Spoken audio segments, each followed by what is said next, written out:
like to present a witness who has personal knowledge on the killing of General Brayuga, Mr. Chair. So we would like to present today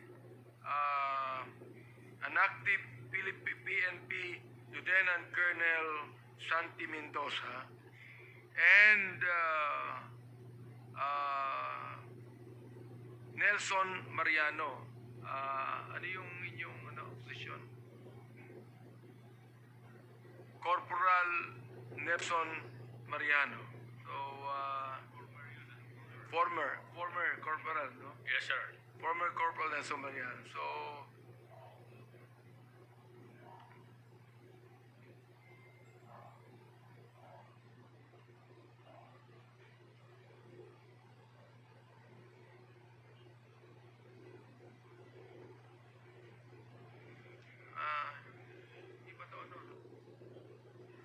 Mr. Chair, we would like to ask the COMSEC to let these two people take an oath before they will be presented and ask questions.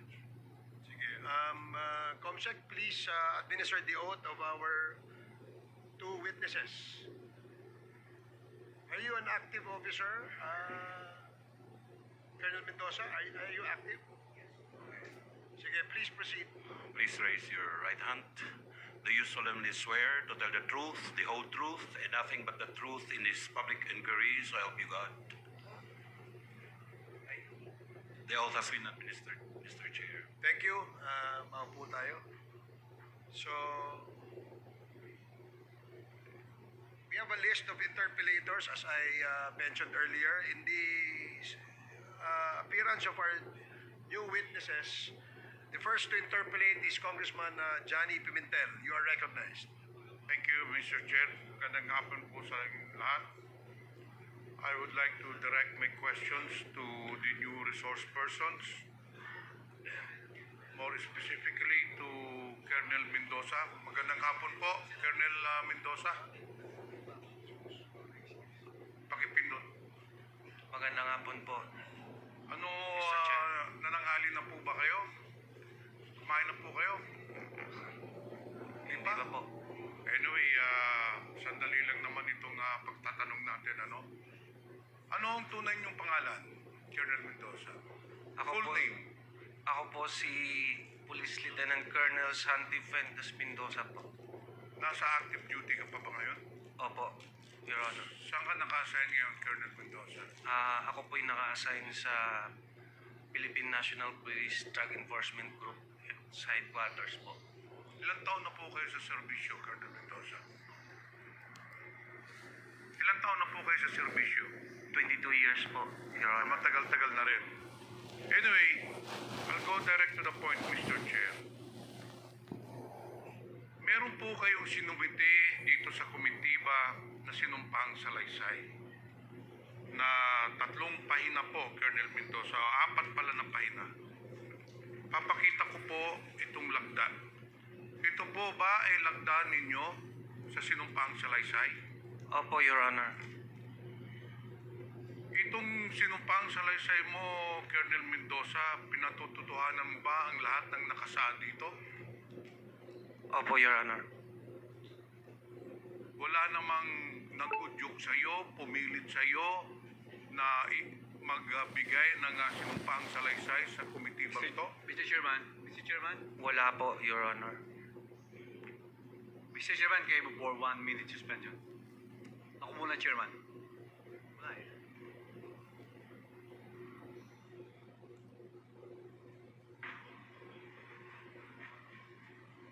One minute suspension.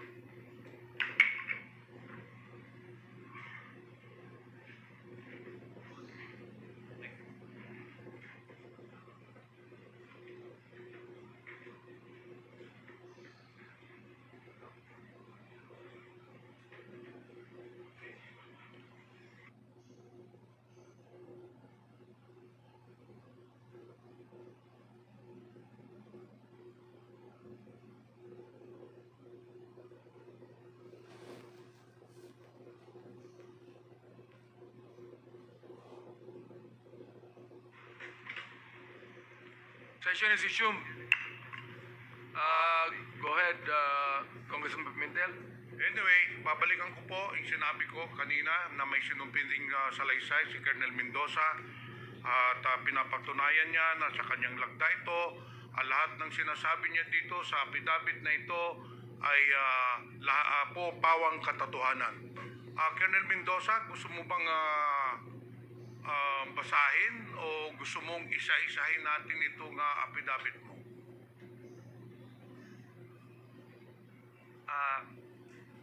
Your Honor, pwede po bang makahiling ng opening statement po? Mr. Chair, the resource person wants to issue a statement. Bago po Please ako... proceed, Colonel Mendoza.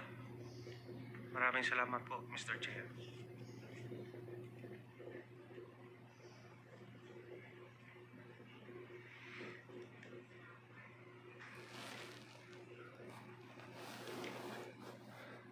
Sa mga kagalang-galang na mga mambabatas at miyembro nitong respetadong Quad Committee, sa ibang mga bisita at mga kapatistigo, isang magandang at mapagpalayang araw sa ating lahat. Ako po si Police Lieutenant Colonel Santi Mendoza. Apo. Isang PNP member at kasalukuyang assigned sa PNP Drug Enforcement Group.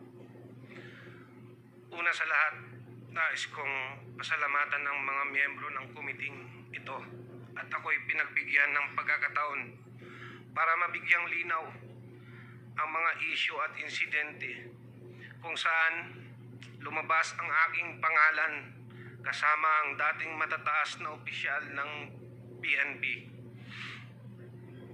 Nais kong ilahad sa komiting ito ang katotohanan at mga detalye patungkol sa naturang operasyon para malinis ang pangalan ng mga taong gustong idawit ng mga taong totoong may kagagawan. Ako po ay isang alagad ng batas. Matapat kong ginampanan ang aking tungkulin na walang pag-alinlangan at handang isakripisyo ang aking buhay para lang gampanan ang tungkuling iaata sa akin ng mga nakakataas sa akin. Nais ko pong ipaalam sa kumiting ito na may mga lumapit na po sa akin na mga mataas na opisyal at ma-influensyang tao at ipilit akong pinalalagda sa ng isang preparadong sinumpang salaysay para idiin at idawit ang mga dating opisyal ng PNP at para mailayo ang isyu sa mga totoong tao na nag-utos sa akin para gawin ang masabi ko na ngayon at mali at mapanlinlang na kautusan. Ako po ngayon ay voluntaryong magbibigay ng aking nalalaman at ilalahad ang aking naging partisipasyon sa isang pangyayari sa aking pagkakaalam ay bahagi ng aking tungkulin bilang isang tagasugpo ng salot ng ating lipunan, ang iligal na droga.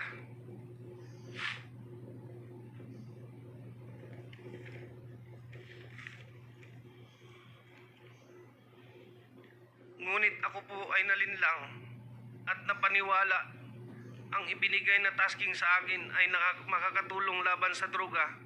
Subalit ito pala ay ginamit sa kasangkapan para sa pansariling interes at masamang layunin. Ang paghahayag kong ito ay maglalagay sa panganib hindi lamang sa aking buhay, kundi kasama din ng aking pamilya. Subalit ako ay may tungkulin na iwasto ang aking naging pagkukulang dahil ako ay nalinlang, kaya't panindigan at haharapin ko kung anuman ang kahantungan ng aking paglalahad ng katotohanan kahit ito ay maging katumbas ng aking buhay.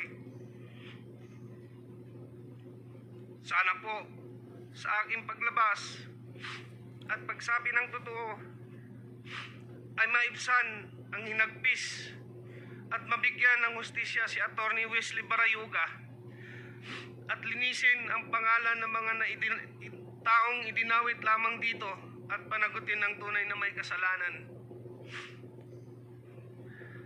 Sa panguli, taos puso po akong humingi ng patawad sa mga taong naapektuhan ng pangyayaring ito, lalong-lalo na po sa pamilya Barayuga na naulila dahil sa maling gawa at panlilinlang ng taong may kinalaman nito. Mr. Chair, may I read my affidavit? Go ahead. Sige lang. Ako po si Police Lieutenant Colonel Santi Mendoza, nasa tamang edad, isang Pilipino, nagtatrabaho sa PNP Drug Enforcement Group Headquarters, Camp Brigadier General Rafael T. Crami, Quezon City. Matapos manumpa alinsunod sa batas, ay nagsasaad ng mga sumusunod. Ako ay aktibong miyembro ng Philippine National Police na may rangkong Police Lieutenant Colonel. Ako ay kasalukuyang naka-assign sa PNP Drug Enforcement Group Headquarters. Noong 2019, ako ay isang police major at naka-assign sa Philippine National Police National Headquarters for the Deputy Chief PNP Administration. Noong Oktubre 2019, nakatanggap ako ng tawag mula kay Police Colonel Edelberto Leonardo na nagpapabatid sa akin na mayroon siyang espesyal na proyekto na may kinalaman sa isang high-value individual. Sangkot sa mga iligal na aktibidad ng droga, humiling si Colonel Leonardo ng aking tulong sa pagsasagawa ng operasyong ito noong panahong iyon. Nagkatubili ako at sinabi sa kanya na kailangan ko munang pag-isipan bago ko tanggapin ang trabahong yun. Sa kabila ng aking pag-alinlangan, iginiit ni Police Colonel Leonardo na kailangan kong maging handa kapag ibinigay na niya ang go signal kaugnay ng nasabing operasyon. Sinabi pa niya na ang pagsasagawa ng proyektong ito ang magdidikta sa direksyon ng aking karera bilang isang pulis. Noong Pebrero 2020, muling nag-follow up si Police Colonel Leonardo at nagbigay ng karagdagang detalye kabilang ang pangalan ng target na kanyang tinutukoy bilang isang Wesley Barayuga, na nalaman ko siya ay kalihim ng Philippine Charity Sweepstakes Office. Noong panahong iyon, binigyan din niya ako ng sinopsis na naglalarawan sa umano'y pagkakasangkot nito sa iligal na droga.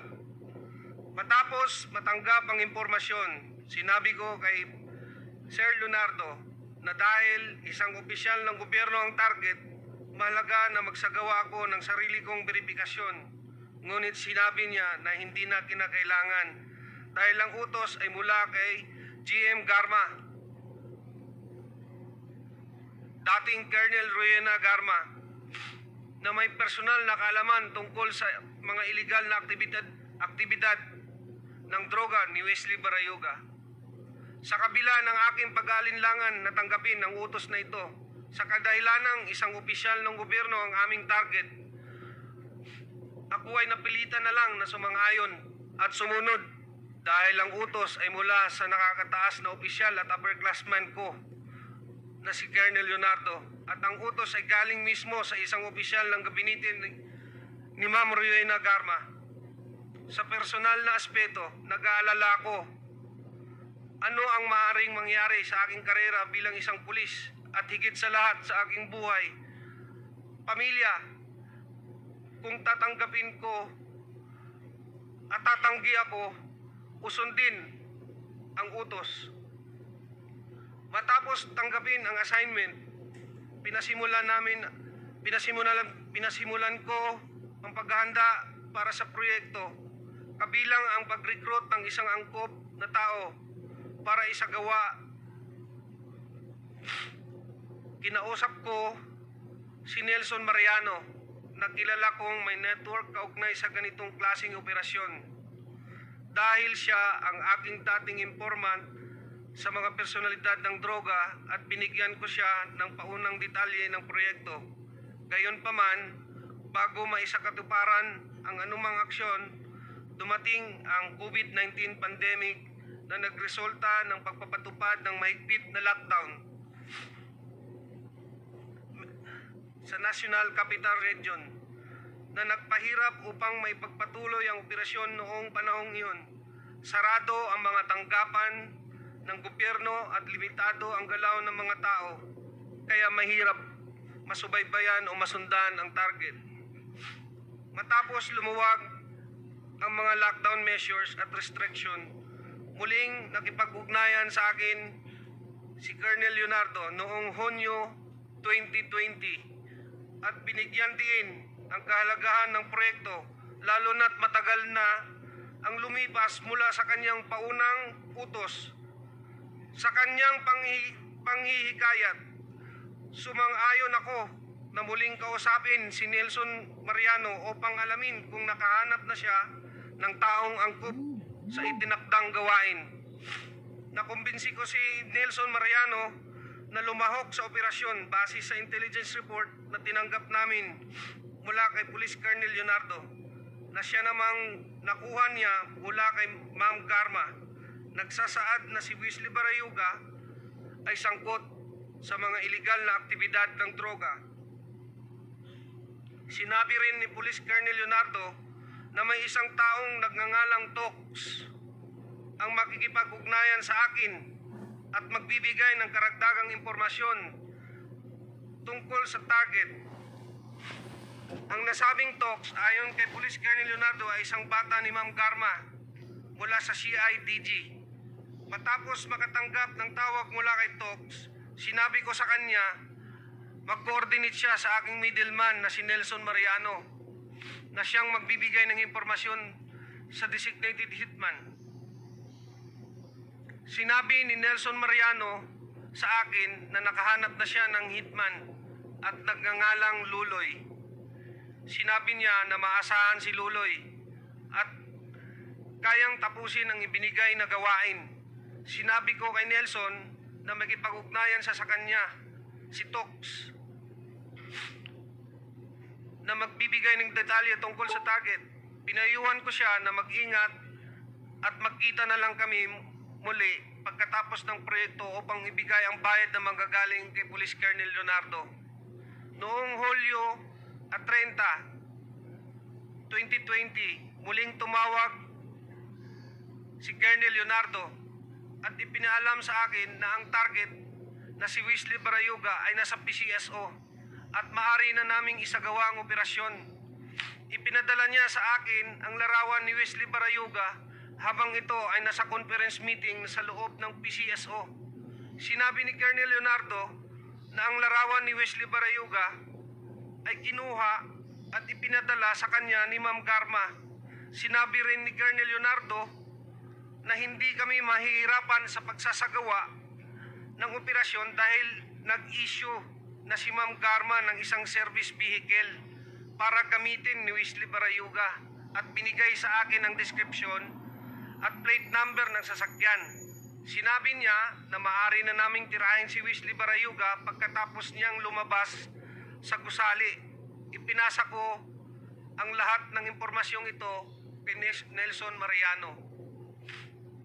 Matapos na matagumpay na naisagawa ang operasyon, ipinaalam sa akin ni Police Colonel Leonardo na si Ma'am Garma ay nagbigay ng 300,000 bilang kabayaran para sa aming trabaho. At ito ay iaabot ni Tox sa aking middleman na si Nelson Mariano. At nang magkita kami ni Nelson, inabot niya sa akin ng halagang 40,000 bilang aking bahagi sa kabayaran. Isiginagawa ko ang salaysay na ito upang patunayan ang katotohanan ng mga nabanggit na pangyayari kaugnay sa pagpatay kay Wesley Barayuga na isinagawa sa ilalim ng utos at direktiba nila Police Colonel Edelberto Leonardo at Ma'am Riena Garma. Bukod dito, ginawa ko ang pahayag na ito ng kusa. Walang anumang pamimilit, panggigipit o anumang uri ng kabayaran, salapi man o kahit anuman, at para sa anumang legal na layunin na maaari nitong paggamitan. Bilang papatotoo, aking nilagdaan ang salaysay na ito noong September 25, 2024 sa lungsod ng Quezon. Mr. Pimentel, go ahead. Mr. Chair, can I proceed with my interpellation? Go ahead, go ahead. Sinabi na naman ni Colonel Mendoza dito sa sinumong sa Mr. Chairman. Alaysay. Yes, due respect, Mr. Congressman Pimentel. Can you play the video, please, before you interpolate, Mr. Chairman?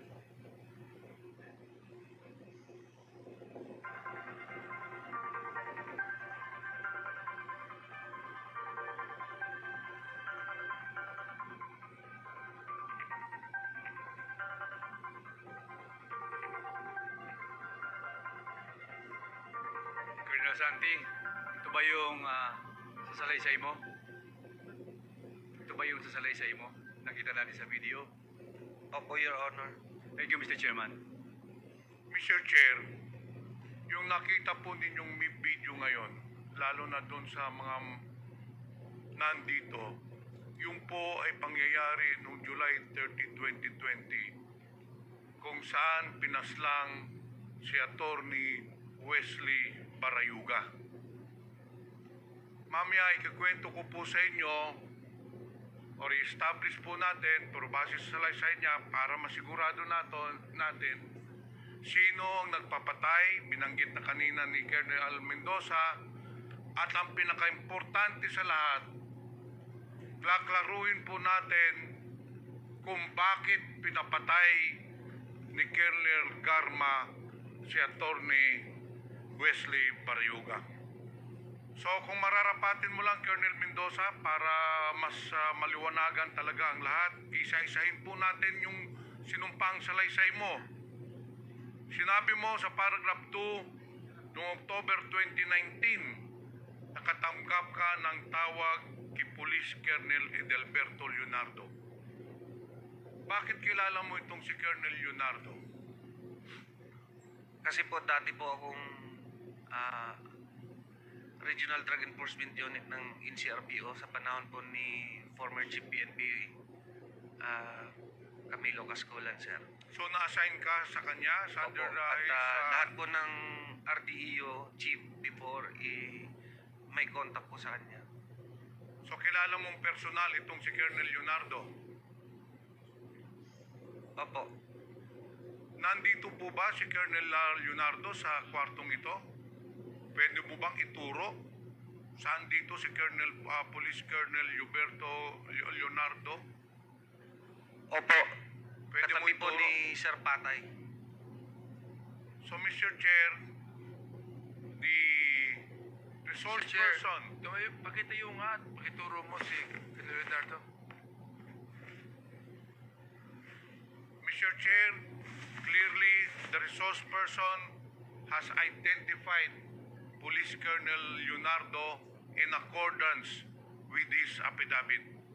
Nung tumawag sa iyo si Colonel Leonardo noong October 2019, anong sinabi sa iyo? Ayun nga po, sabi niya may pakiusap siya kung pwede. Tulungan ko raw siya sa isang project na to kasi high value target daw po. Ang Pero sinabi wala. niya sa iyo, nagpapatulong siya para sa isang malaking operasyon, sa isang high value target. Opo. Sa pagkakaintindi mo, nung sinabi sa iyo na pinakiusapan ka, ano ba ang ibig sabihin ng operasyon?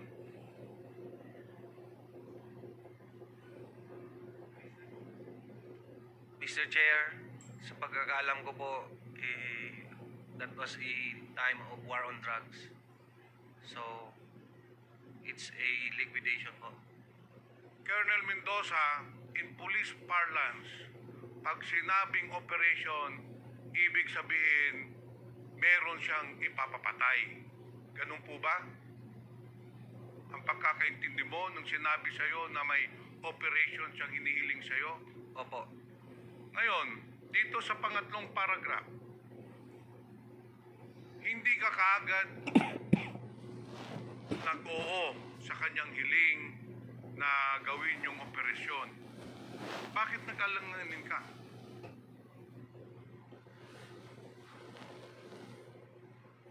Sir, wala na po ako sa RDO kasi noon, sir eh. So hindi ko muna sumagot kay Colonel Leonardo na gagawin mo. Pero nung Pebrero 2020, tumawag na naman si Colonel Leonardo sa iyo at nagbigay na ng karagdagang detalye. Anong detalye yun? Sir, nilagay po nila sa listahan si Sir Wesley Barayuga po.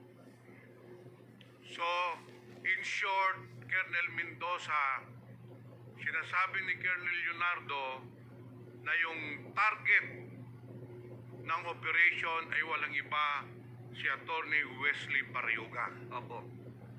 At nagbigay po sila ng synopsis tungkol sa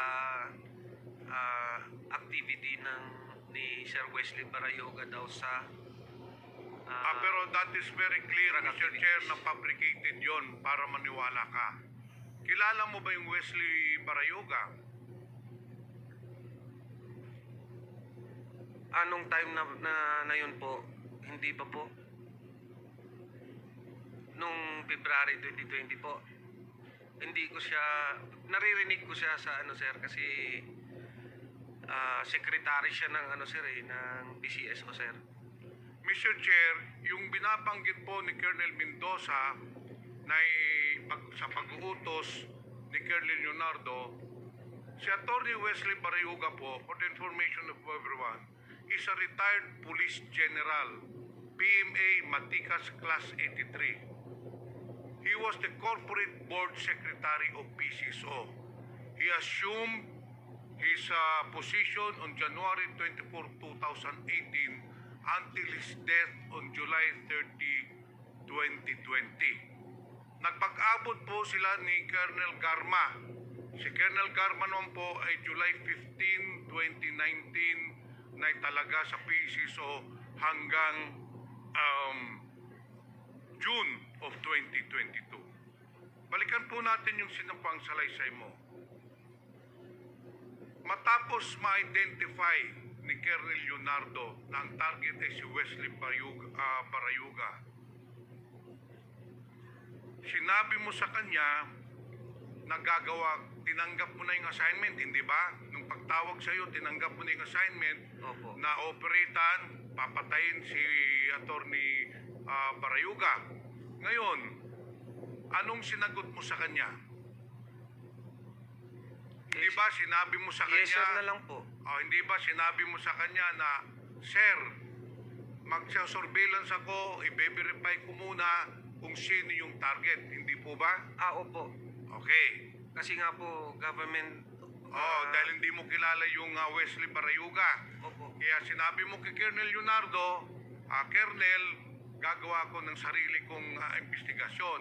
Pero ang sagot sa iyo ni Colonel Leonardo, ang sinabi sa iyo, hindi mo na kailangan mag-verify o mag-imbestiga dahil bibigyan ka na lang ng profile at saka mga information ni ni General Manager Garma dahil siya ang nag-utos na ipapatay si si General Barayuga. Hindi po ba? Opo. Okay. Dito tayo sa paragraph 8. So, inutusan ka na ni Colonel Leonardo na patayin si Wesley Barayuga. Tinanggap mo na yung assignment.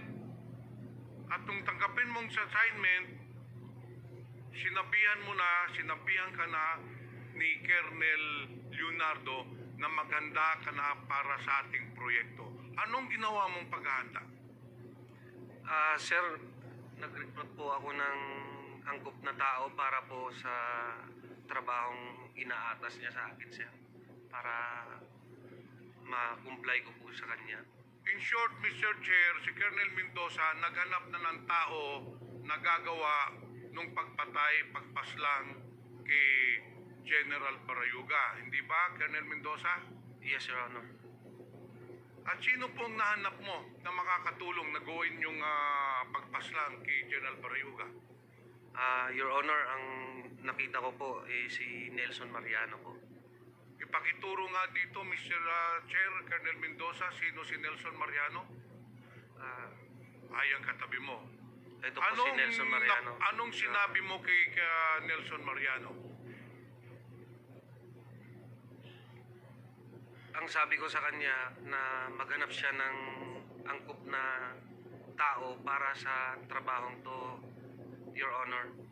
In short, sinabihan mo si Mr. Nelson Mariano maghanap na ng hitman. Opo. Maghanap na ng hitman na siya ang papatay kay General Barayuga. Hindi po ba? Opo, Your Honor. Bakit mo kilala itong si Nelson Mariano? Isa ko po siyang informant nung dati po sa regional, nung nasa RTEO pa po ako ng NCRPO. Bakit Colonel Mendoza siya ang napili mong na maghanap ng hitman? Kasi po, sa pagkakalam ko siya yung may kapasidad at may network po sa ganitong larangan ng trabaho po. So sa pagkakalam mo, si Nelson Mariano maraming kilala ng mga guns for hire, hindi po ba? Opo. Ito ay nangyari nung lahat ng ito, yung pagpaplano, pagkontak ka Nelson Mariano, ay nangyari bago dumating ang COVID pandemic, hindi po ba? Opo. So ang nangyari, hindi natuloy yung proyekto, hindi natuloy yung operation, nagantay kayo ng ilang buwan. Opo, Kasi Your Honor. nag-lockdown na nung pandemic, hindi po ba? Opo. Okay. Dito sa sinumpang salasay mo sa paragraph 9, dahil lumipas na nga ang ilang buwan, hindi pa na-implement yung plano na patayin si General Barayuga, tumawag na naman po uli sa iyo si Colonel Leonardo at nakipag-ugnayan sa iyo. Hindi po ba? Tama po. At pagkatapos noon, tinawagan ka nung June 2020, hindi ba? Kasi yung unang tawag ni General o ni Colonel Leonardo, if I am not mistaken, was October 2019. Opo.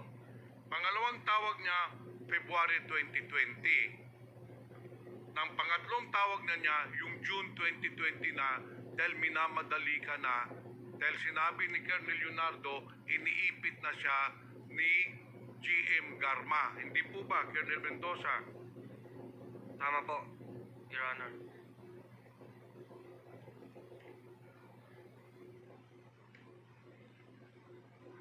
Ngayon, nung nakontak mo na si Colonel Nelson Mariano, tumawag uli sa iyo si Colonel Leonardo at sinabihan ka na may isang taong nagngangalang Tox na tatawag sa iyo, hindi ba? That day po yun na sa sir, Your Honor, na tumawag sa akin. The same time lang po yun. Tapos nag-relay siya na may talks na magkapag-coordinate nga daw sa amin. Yun ang makikipag-coordinate Opo. niya sa iyo. Anong sinabi exactly ni Colonel Leonardo sa iyo? Sino itong Tox na ito? Si Tox daw po, bata ni Ma'am Garma. Kung sa pagkakalam ko, ang driver security. Mr. Chair, kung hindi ako nagkakamali, itong Tox ay yung Tox na pinakita na litrato ni Chairman Dan Fernandez kanina, who is still employed with the PCSO, and sabi na nga ni Colonel Mendoza, tao at bata ni Colonel Garma. Nung tinawagan ka na ni Tox, anong sinabi sa'yo?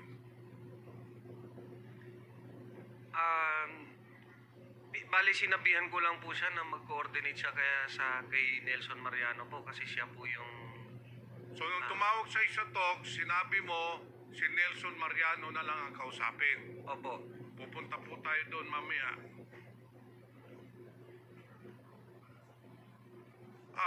Nelson Mariano, nung nagkausap kayo ni Tox, anong pinag-usapan ninyo? Magandang hapon po, Your Honor. Binibigay niya po sa akin yung mga impormasyon, lahat ng detalye, sasakyan, at oras ng paglabas ni General Barayuga. So in short, binigay sa iyo ni Colonel Leonardo lahat ng information, whereabouts ni General Barayuga. Ang nagbigay po si Tox. Si Tox na ang nagbigay. Ngayon, sa paragraph 12, Colonel Mendoza, nagkausap kayo ni Nelson Mariano at sinabihan kang nakahanap na siya ng hitman. Ano ang pangalan ng hitman na nahanap niya? Ang sabi ni Nelson, alias Luloy daw po. Alias Loloy. Opo. Ano naman ang sinabi ni Colonel Leonardo sa iyo, magkanong ibabayad doon sa hitman na si Loloy? 300,000 daw po galing kay Ma'am Garma. So very clear na sinabi niya yung 300 piso na ibabayad kay Loloy na yun ang papatay kay kay General Barayuga ay manggagaling kay Colonel Garma. Yung po ba? Opo, Your Honor. Mr. Chair, the plan was set from the very beginning. Tumawag si Colonel Leonardo kay Colonel Mendoza, sinabihan siya na may operation, and then si Colonel Mendoza, kinontak naman si Nelson Mariano, and then itong si Nelson Mariano, kinontak naman yung Loloy na hitman, at saka nag-usap sila ni Tox na tao ni Colonel Garma. And then on July 30, 2020, nangyari na po yung pagpatay o pagpaslang kay General Barayuga, kung saan nakita po natin sa video, 2 beses na po pinalabas. Pagkatapos ng insidente, Colonel Mendoza, pagkatapos pagpaslang, ano na po ang sunod na nangyari? Sinong tumawag sa iyo? Tumawag ko sa akin si Sir Leonardo na may binibigay po daw na pabuya si Ma'am Garma. Tumawag sa iyo si Colonel Leonardo na sinasabing meron ng 300,000 pesos para ibayad dun sa hitman na nagpaslang kay General Barayuga. Yung po ba ang sinasabi nyo? Opo, Your Honor. So sinong tumanggap ng 300,000? Si Nelson Mariano po. Sinong nagbigay ng 300,000 sa iyo, Nelson? Si Tox po. Si Tox. Pagkatanggap mo ng 300,000 pesos, ano na ang ginawa ninyo doon sa 300,000 pesos? Tinago ko po yung 60. Binigay ko kay Colonel Santi yung 40. Yung 200 binigay ko kay Loloy sa Santa Mesa. Itong si Tox, kung makikita ninyo, ay makikilala pa ba ninyo? Opo. Mr. Chair, since we already have the picture of this Tox, who is allegedly a person of interest, dahil ito ang nag-contact kay Nelson Mariano, nagbigay ng order na patayin si General Barayuga, at ito rin po ang nagbigay ng pera na 300,000 pesos. Mr. Chair, I just would like to point out that at the time that General Barayuga was killed, there was an ongoing investigation by NBI regarding the corruption in PCSO. Most specifically, in the operations of STL, Small Town Lottery. In fact, bago po siya napatay, itong si General Barrioga, according to NBI officer in charge Eric Distor, General Barrioga was prepared with all the documents, and in fact, he was prepared to testify against the corruption and illegal practices in PCSO. Yun po ang motive bakit po pinatay si General Barrioga. Yung nakita po niyong pick-up kanina na sinakyan ni General Barrioga was given by Colonel Ruina Garma to make sure na ma-identify po si General Barrioga. Kasi si General Barrioga, wala hong sasakyan yun. Kaya mahirap po i-surveillance dahil walang routinary procedure. Kaya binigyan po ni Colonel Garma ng bagong pick-up si General Barrioga. Yun kasi ang binigay na impormasyon niya kay Nelson Mariano. Pati ang plate number, description sa araw ng pagpaslang. The motive of the killing of General Barrioga was to stop General Barrioga from testifying against Colonel Garma. Yun po ang totoong nangyari, Mr. Chair. And that is why I would like to recommend to this committee in the committee report that we should file the necessary cases against those perpetrators when I cannot let justice not be served to the victims. Mr. Chair, Colonel Ruina Garma has been involved in the different killings all over the country. In fact, Mr. Chair, si Colonel Garma, nung unang pagdinig pa lang natin, involved na po siya doon sa pagpatay ng 3 Chinese drug lords, which was corroborated by the different resource persons. Nung si Colonel Garma din ay na-assign doon sa Cebu City, there were 198 killings as recorded and as reported by Mayor Tommy Ismeña.